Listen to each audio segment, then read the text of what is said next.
Hi, hello. Welcome to another episode. Well, it's not really, actually. It's more of a mini episode because it's just me today. Hello. I'm on my own. I had 5 minutes to spare, and I thought, do you know what? I'm going to do a solo episode. What's going on with my voice? I can't bit. Bloody hell. Okay, I nearly died there. All right, so I thought I'd just jump on for 5 minutes and have a little talk because I was made aware, ironically, that it is Mental Health Awareness Week this week in the UK. I had a look online. Apparently it's May in the UK and then October in the US, which is a bit of a difference. But yeah, I thought, I didn't know about it until today, so I'm late to that bit of news.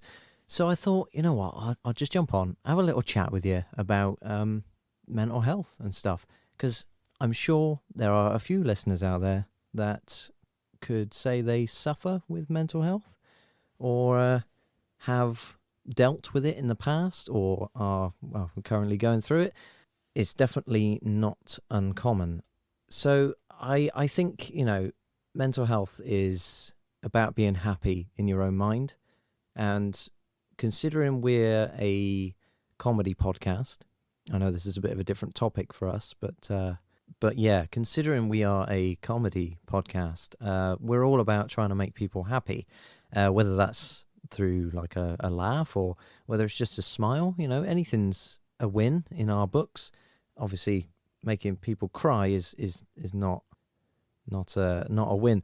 But yeah, I think therefore our focus is obviously making people happy. So therefore, mental health is very important to us. And yeah, I'd like to talk about that with you guys.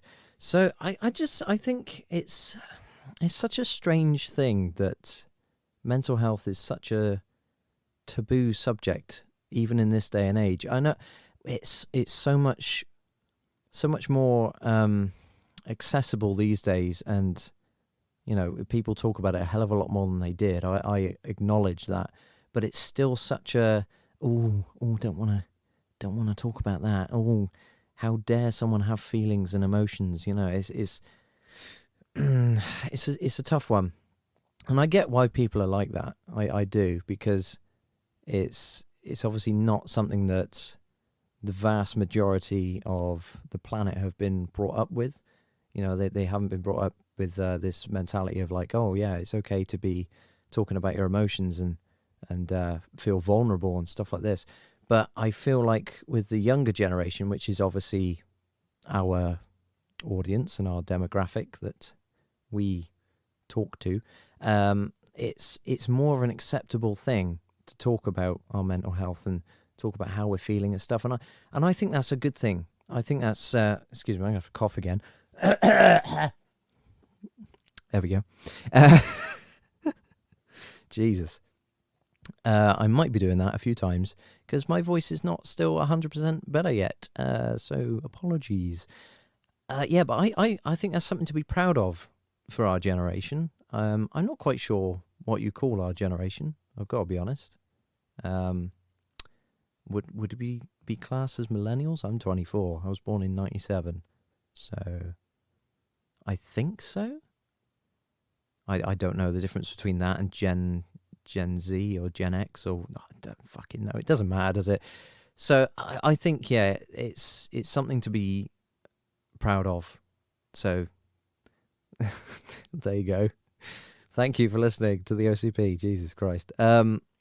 So I just think, yeah, it's a bit strange that it's not spoken about more than it is, because everybody has a brain, right? Now, Blair, bear with me here. Everyone has a brain, and I would argue that the brain is the most important thing in our body, because without a brain, we are nothing. So it would not come as a surprise that this thing that you're constantly using day in, day out, even whilst you're sleeping, your brain is still active. It comes as no surprise to me that occasionally it has a bit of a hiccup and it needs sorting out, because every other thing in your body, say your heart, that has problems. People have heart attacks, cardiac arrests. That's the same thing, I think. But, there's problems with your heart. You can break a limb. You've got problems with your limbs. You can, I don't know, stub your toe. It's not the same thing, is it? But, if anything else in your body can have an issue, why can't your brain have an issue? It just doesn't compute to me, like, why people are so ignorant towards that.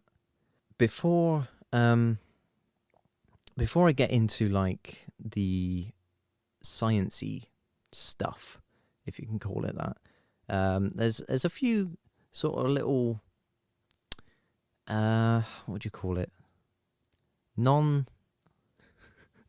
am I saying? So before I get into like the sort of sciencey stuff, if you can call it that, I just want to sort of talk about a few techniques or methods or whatever you want to call it for reducing the onset of mental health issues or anxiety or stuff like that. And they're quite simple methods, and I think it's because it's simple that it's effective, because people tend to overthink things when it comes to mental health a lot. I know I certainly did when I was going through my shit. So I'll just talk about a few things here. So one thing that a lot of people say is that you should exercise. And I agree with this. I agree with everything, to be honest. Not singling this one out. So exercise is fantastic because it increases your endorphins, it increases your dopamine and all that, reward systems. It keeps you fit. It increases the blood flow and all of that to your body. It's sort of a win-win, really. Obviously, the only downside is you get knackered. That's tired to anyone that doesn't live in the UK or Australia. Exercise is fantastic, and you can just go for a run. You can go for a walk. It doesn't have to be anything strenuous. You just get your body moving so that you're not being idle and just sat about like a lemon. Speaking of lemons, that's a nice segue, isn't it? Diet. That was unintentional. So diet is another great way to sort of improve things, because a lot of people these days, me included, eat like shit. And yeah, we tend to snack out on fast food, junk food, and takeaways, and that's the same thing. And just fatty, oily products. I'm a big fan of a fried egg sandwich, if you wanted to know. And they are, well, they're okay in terms of like protein and stuff from an egg, but you can have too much of that as well. But the oil isn't great, so it's quite a fatty thing to eat. And I'm bad for those. I'll just keep eating them day after day if I could. And crisps, good God, or chips, the Americans. Yeah, crisps are my downfall. I just love a packet of crisps, and yeah, I shouldn't really eat as much as I do, but I do. And yeah, so diet is such a, I wouldn't say it's easy to change, because it takes a lot of work when you're in a habit of eating shit. But once you get into a pattern of having changed your diet to start with and you stick to it, it's such a simple thing to change your sort of mindset on things. Because, if you eat shitty stuff, you're going to feel like shit.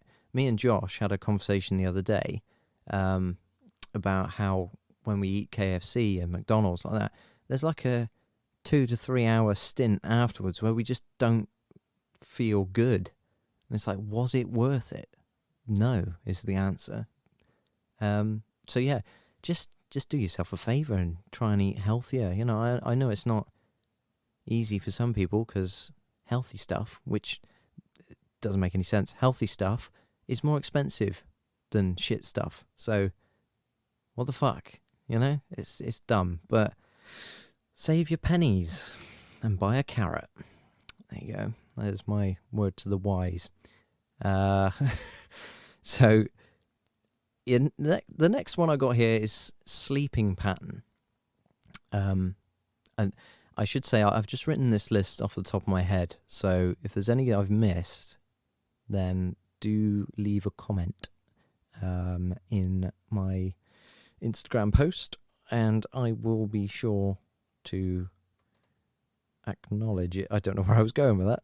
So yeah, sleeping pattern. This is another thing that I struggle with personally, because when I get home from work, I want to stay up late because I don't feel like I've got that much time since arriving at home to when I have to wake up to go to work again. And I'm sure I'm not alone in that mindset. But I would say my sleeping pattern is particularly fucked. So just try and get up at the same time, even on the weekends, because that will get your body into a mindset of, right, this is when you get up. And once you're up, that gives you opportunity to do a bit of exercise, walk to the shop, buy yourself a carrot, as I said earlier. There you go. That's 3 birds with 1 stone. How's about that then? So, yeah. The next one I got is hobbies. So, hobbies for me, obviously, is this. And I love it. And I have this to thank for my sort of turnaround in my mindset. Before I had this, I was fucking useless, to be honest. I didn't want to get out of bed. I had no energy. I had no drive to sort of do anything, you know. I'll go into this later when I talk about my sort of experience if I get time. But yeah, I think everybody needs a hobby. It doesn't matter what it is, as long as you're not hurting anybody or hurting yourself, I suppose. Unless you're jackass, in which case, you know, there's money in that, fair play. But yeah, find yourself something that you enjoy. It'll take your mind off of other things, like unwanted thoughts. Yeah, so I have the podcast, obviously. I have YouTube, and I love going out and doing a bit of camera work for people, and just generally creating things. I play my guitar in my spare time. I go online with my friend every Friday, Dave, if you're listening. And yeah, it's I wouldn't really class that as a hobby, but yeah, it's just, you know, have something to do that takes your mind off of thinking about things you don't want to think about. And eventually I think that'll sort of transition your thoughts. I can't promise anything, but yeah. Now the next one I have here is taking a break from social media. Now this one, I have to say, is harder than it looks. It's easier said than done. Obviously, I have tried this as well, and for long periods of time, it's quite difficult considering the hobbies. Backtracking to the previous point, my hobby is obviously very internet and technology based, so it's quite hard for me to take a break from social media because I need to be on there to sort of do my hobby. But for other people that don't necessarily don't necessarily need to be on social media, it might do you some good to just sort of take 5 minutes out of the day, because that's what I've been trying to do lately. But yeah, just take 5 to 10 minutes out of your day to sort of just put your phone down and do something else that's nothing to do with technology. Because I really do think that social media, as good as it is for many, many reasons, I think it's very detrimental to our mental health. Detrimental. Yeah, that was a good wordplay. I didn't even mean that. Yeah, so just take a little break. Have a Kit Kat. Oh dear. Such an old man. The next thing I've got here is socialising. So friends are, I can't stress. Oh, my phone's vibrating. What's that? I see. Okay, not important. Yeah, friends are invaluable, and I cannot stress enough how important having a friend, just one, just one person that you can hang around with, that you can do stuff with, that you can talk to, how important they are. I've obviously got Josh, who's with me all the time for stuff, and I've obviously got loads of other. That sounds like a brag. I've got very many friends that I know that I can go to with my problems or issues or anything like that. And even if I don't have any issues, I can just go to them and we'll have a good time, and that's what you need. You need somebody in your life that you can rely on to be there for you, whether that's a friend or it could even be a family member. It really doesn't matter. Just somebody there. Some people class their family members as their friend. It's weird because me and Josh have reached this sort of thing now where originally we thought we were friends, and now it's sort of gone 180, and now we class each other as brothers. So it's a bit weird, but I think lots of people do it. Yeah. Have a drink. Oh, hit me mic. Professional.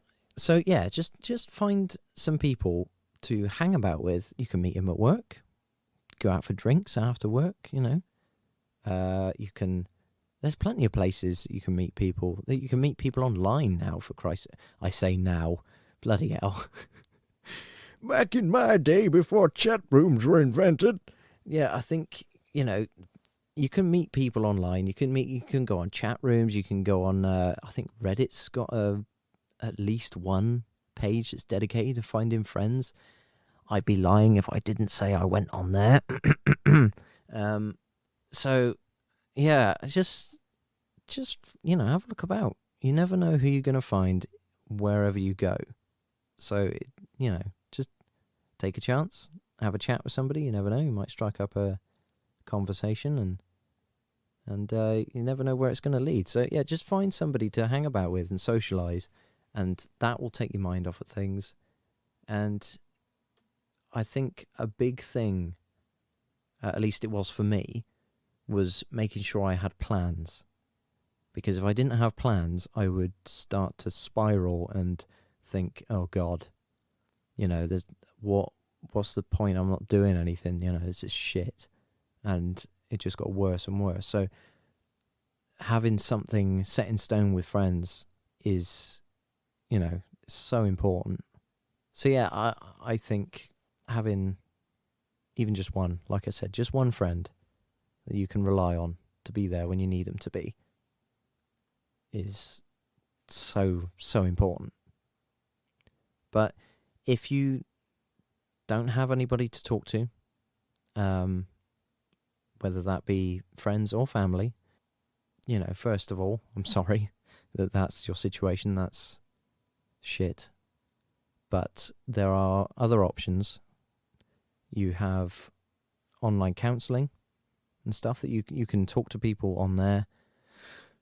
I have a few here that I literally just typed in online therapy, and these were the first ones that came up. So you have BetterHelp, which I've heard a lot recently via sponsors and stuff for videos and other podcasts, which I'm sure if you search about, I think I Could Murder a Podcast had one that was there potentially. They had a code, I'm not sure, so don't quote me on that. But yeah, just have a look online. You can find BetterHelp. They're pretty affordable for therapy out there these days.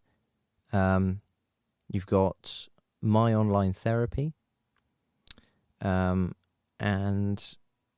you have, if you live in the UK, which I think most of our listener base is from the UK, You can obviously get counselling through the NHS, which should be free because it's the NHS. I don't know how much of a ball ache that is to get the counselling and whatever, but it's an option for you. I just realised I'm saying a lot. You can tell I don't do these solo episodes very often. Usually Josh would jump in and call me a prick right now, so I'll do it for me. Alex, shut up, you ginger prick. Stop drinking on the podcast. Oh, why is he northern? Oh, fucking hell. Jesus Christ. Speaking of spiralling, that's what this is doing. So yeah, just, have a look. It doesn't kill to have a look and just see what there is out there. But if you don't feel courageous enough or ready, I should say, courageous is probably the wrong word. It does take courage, but I'm not implying that anybody that doesn't speak is a coward, because you should never feel like that. If you just don't feel ready to talk to people, then that's fine. It's up to you. It's you that's going through this, so just make sure you're ready. But if you don't have anyone else to talk to, feel free to send me a DM. I'm happy to talk. You can send it to the OCP. I'm sure Josh would be fine to talk as well if that's the case. Yeah. So don't ever feel like you're completely alone, because there is always options out there.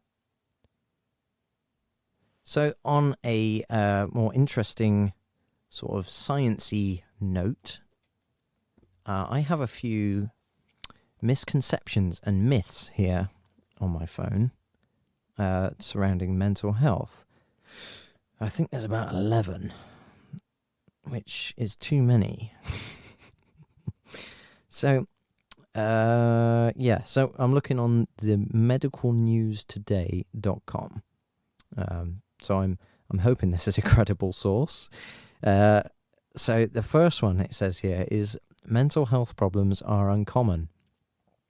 Now I've had a read through this briefly before I started, and it was staggering, to be honest, how sort of mental some of these points are.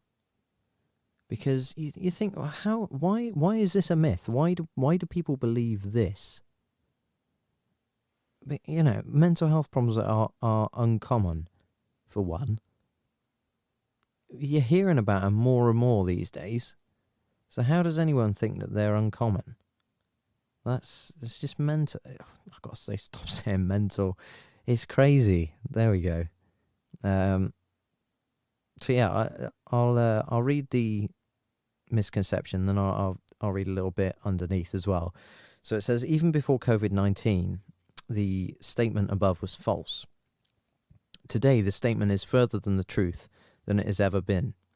In 2001, the World Health Organization estimated that 1 in 4 people in the world would be affected by mental or neural... This is why I don't read, actually, thinking about it. Dear, oh dear. Neurological disorders at some point in their lives.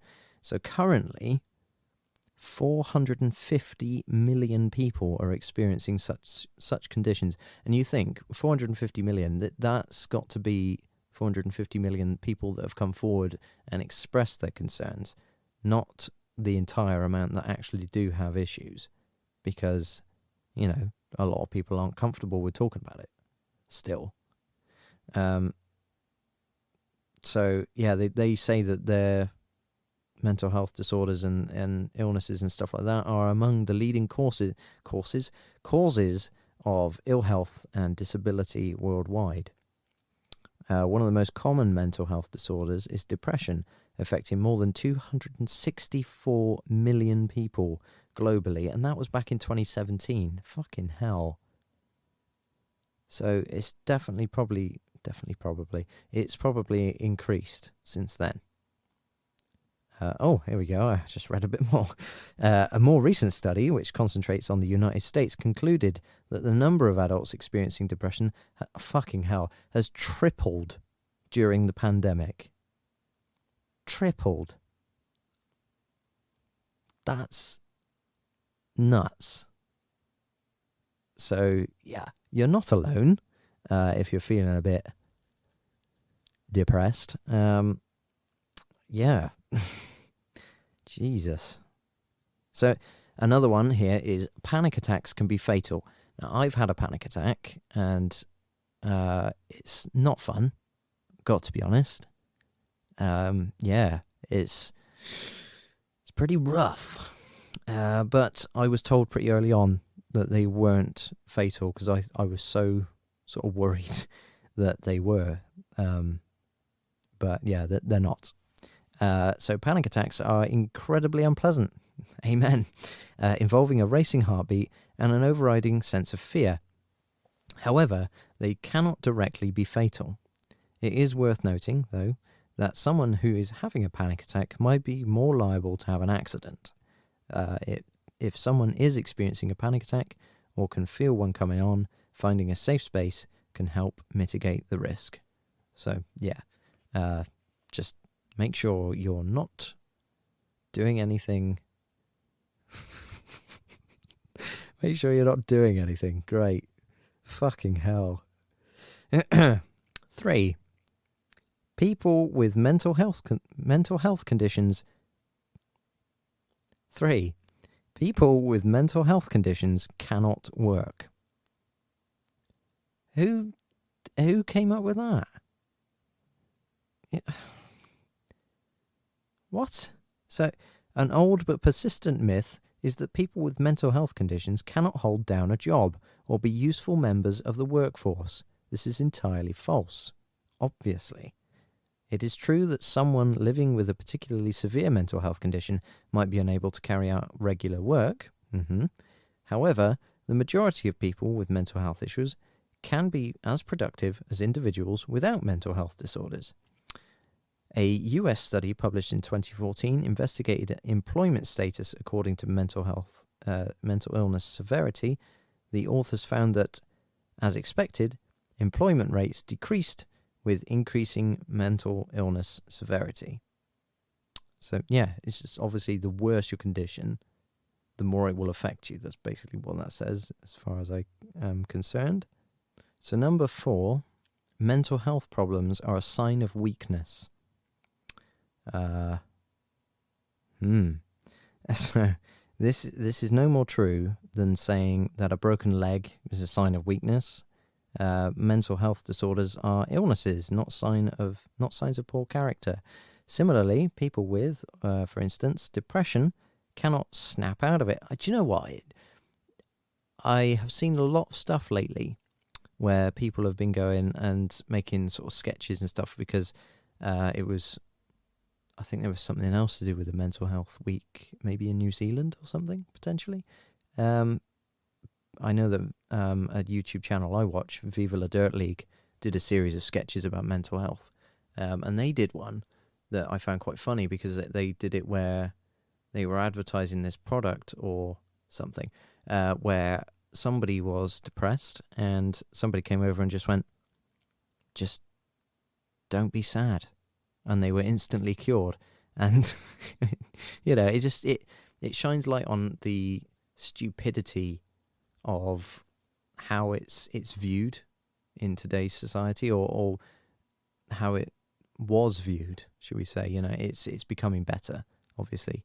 But yeah, there is no sort of one-size-fits-all cure for depression, such as the phrase snap out of it or just don't be sad. It doesn't work like that. So yeah, similarly, people with, for instance, depression cannot snap out of it any more than someone with diabetes or psoriasis can immediately recover from their condition. If anything, the opposite is true. Fighting a mental health condition takes a great deal of strength. Yes. Yeah, it does. So, number 5, only people without friends need therapists. So, what? There is a large difference between structured talking therapists and speaking with friends. Both can help people with mental illness in different ways, but a trained therapist can address issues constructively and in ways that even the best of friends cannot match. Now, I know I said earlier that friends are invaluable. Yes, they are. I stand by that. But obviously, they're not trained professionals.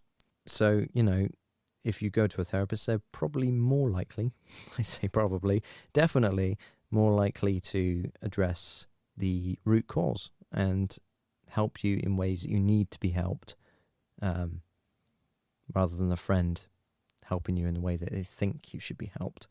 But yeah. Also, not everyone can open up entirely in front of their nearest and dearest. Therapy is confidential, objective, and entirely focused on the individual, which is not generally possible in more informal chats with untrained friends. Plus, some people do not have close friends. That's just what I was saying earlier, wasn't it? There are many possible causes for this, and it is no reason to look down on someone. There you go. Bloody hell. I do know stuff. Number 6, mental health problems are permanent. I bloody hope not. Yeah, because that'd be shit. A mental health diagnosis is not necessarily a life sentence.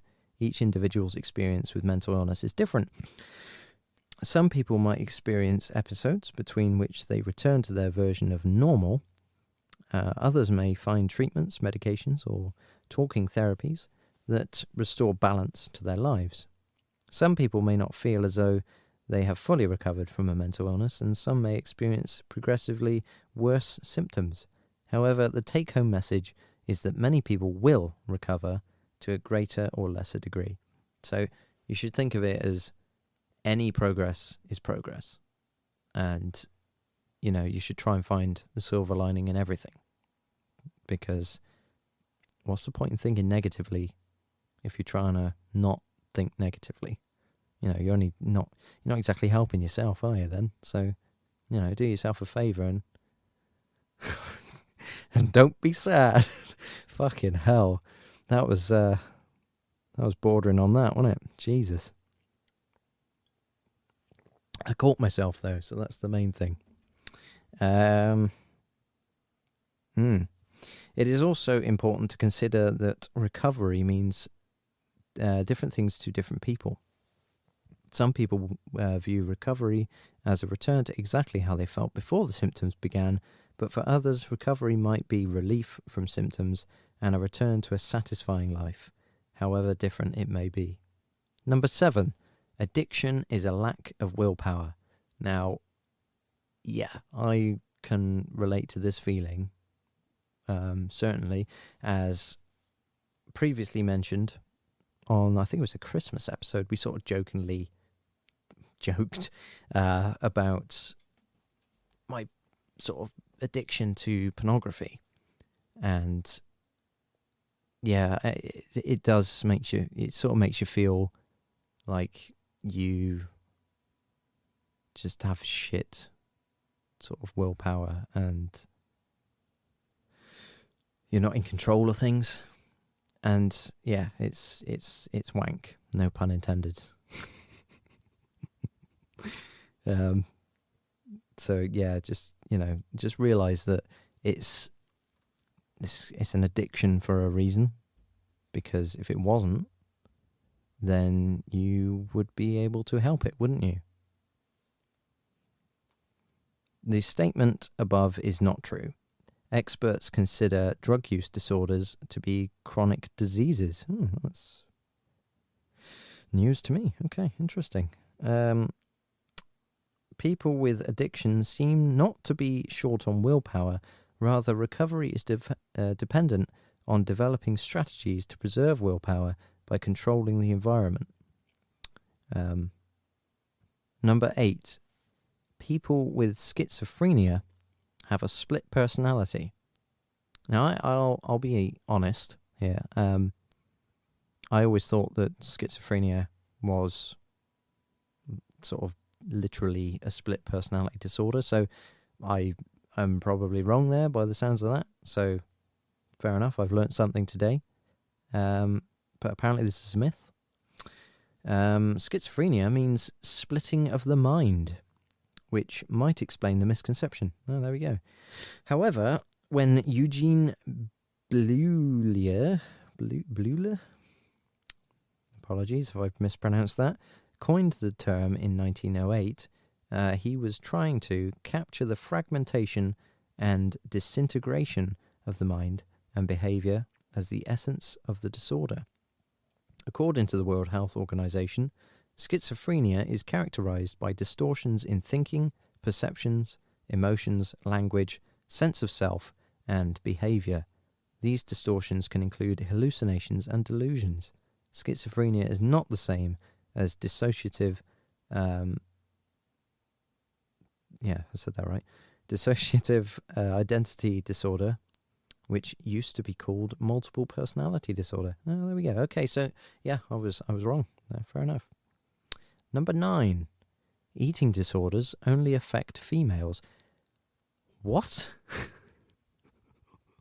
What? Who thought that?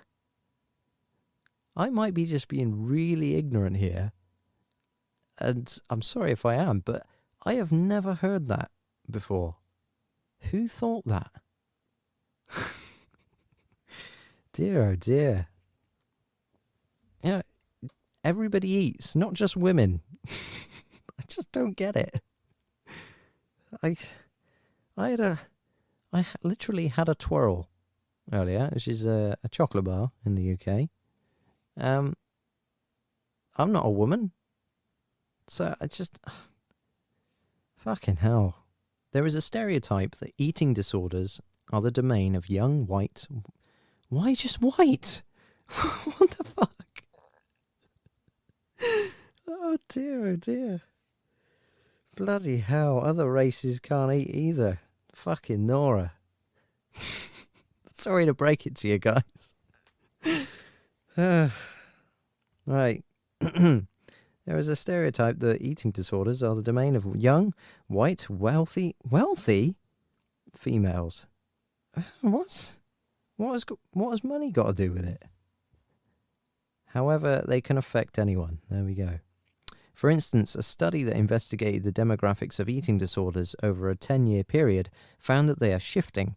The most significant increases in prevalence occurring among males, individuals from lower income homes, and people around aged 45 years or older.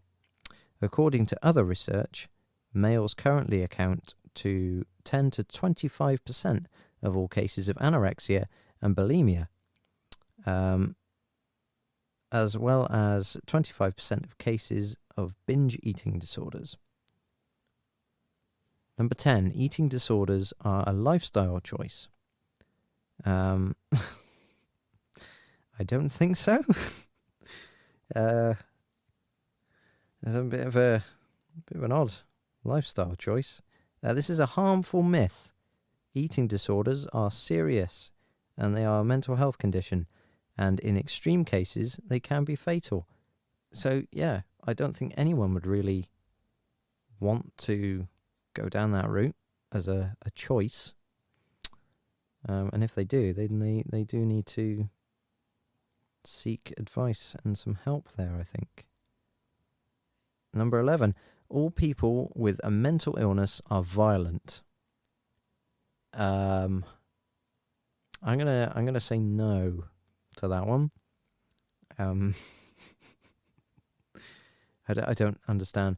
I suppose it entirely depends on what people define mental illness as, because I can understand from like a long time ago if someone was chucked in like as they called it, an insane asylum, they were viewed as mentally unstable and violent and stuff like this. I can understand that, because a lot of them were also criminally insane because they'd committed crimes, or they would harm others or harm themselves. And I think that's it's been blown out of proportion by the media, and I think a lot of them were very extreme cases, but obviously that's the ones that are going to be covered by media.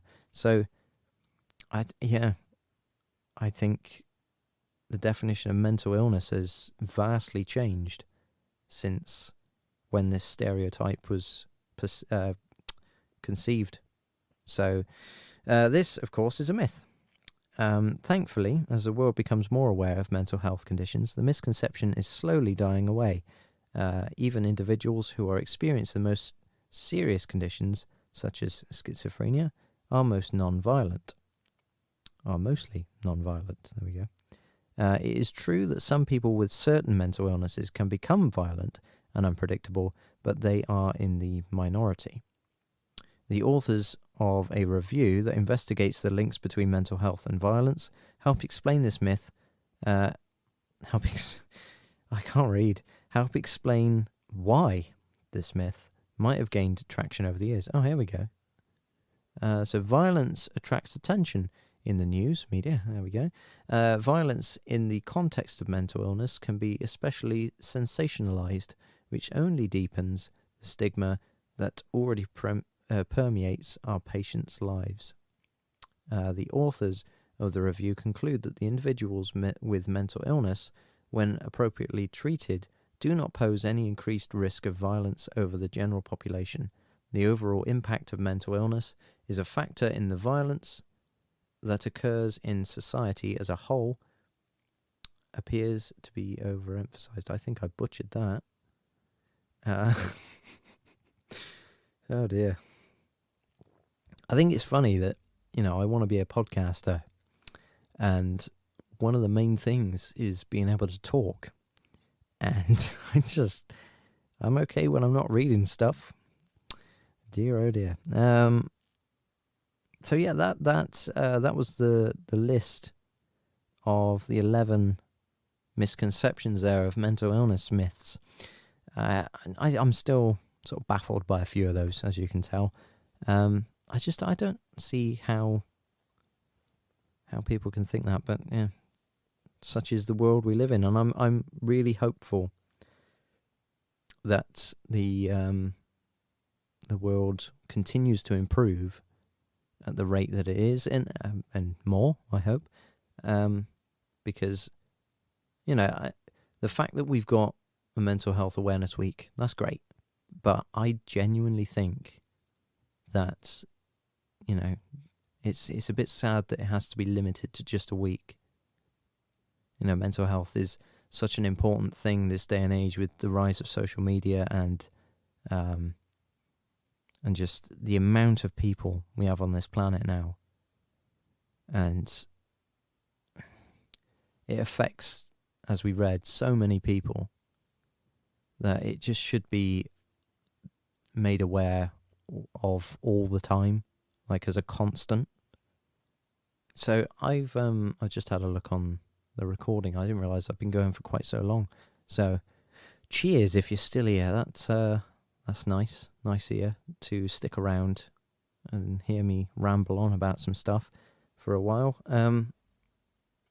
But yeah, like I said earlier, just look after yourself and make sure you're ready to talk to people and you talk to the right people and that they listen. They don't even have to say anything back. I think half of the battle is having someone just listen to you. I'm extremely thankful and grateful for both my friends and my family. I can talk to my mum literally about anything, and I do. So, yeah, I can't emphasize how important it is to find somebody to talk to. So yeah, I was going to go into my thing, my sort of brush with mental problems. I was never officially diagnosed with anything, so I'm not going to say that I've had anything, because I feel that would be disrespectful for those that are actually going through shit. But just know that I do sympathize and somewhat empathize with what you are going through. So yeah, but I mean, if you want to ever hear about that, then just let us know, and I'm sure we'll do an episode on this in the future. Because there'll be another mental health awareness week, I'm sure. We could do it when America's having theirs. So yeah, just let us know, and I'd be more than happy to have a chat. And yeah, just get it out there, because I think it helps people to know that A, they're not alone, and that B, they're not alone. That's literally the biggest thing, I think. So yeah, I'm going to go now, I think, because otherwise I feel like I'm just going to ramble on and on and on, and I'm going to start losing meaning to things. So basically, that was just a quick, so it was meant to be quick, just a quick sort of appreciation podcast to all those that are going through some shit. And yeah, I just thought, whilst it's Mental Health Awareness Week, we jump on that and help out where we can. And I really do hope that our podcast, and just me and Josh doing videos and being there if you need us, helps in some way. I know a few people have contacted us and said that throughout the pandemic, the OCP actually got them through some shit, and that was crazy to hear. You know, I'm sorry for one that you had to put up with us. You know, jeez, your life must be bad. But yeah, you know, it's nice to hear that we're doing some good, even if it is very, very small. So with that, I'll say goodbye. Have a good rest of the week. Look out for the episode coming on Friday with Zesty Life Hacks, Tom and Hardy. It was a very fun episode to record. I don't really say much in this one. I think Josh pissed me off a little bit, if I remember rightly. But so yeah, enjoy that. And yeah, I'll catch you in a bit. Have a good one, guys.